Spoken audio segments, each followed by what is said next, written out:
के सामने। मौला अली के वालिद का नाम हज़रत अबू तालिब, उनकी वालिदा का नाम हज़रत फातिमा बिन्ते असद। उनकी विलादत 13 रजब काबा में हुई।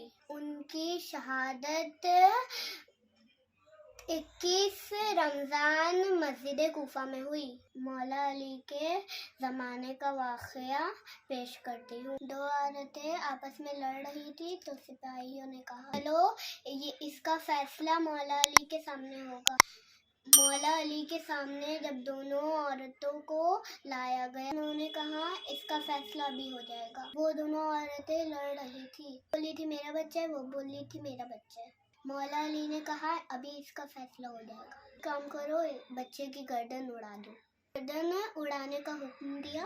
उसमें से औरत एक कहने लगी, इसका गर्दन मत काटिए, ये इसी का बच्चा है, उसी का बच्चा उसी को दे दिया, ये मेरा बच्चा नहीं है।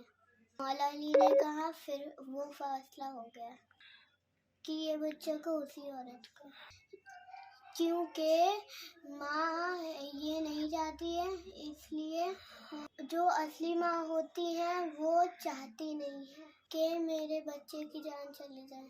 बच्चे की जान बचाने के लिए कह दिया कि इसका बच्चा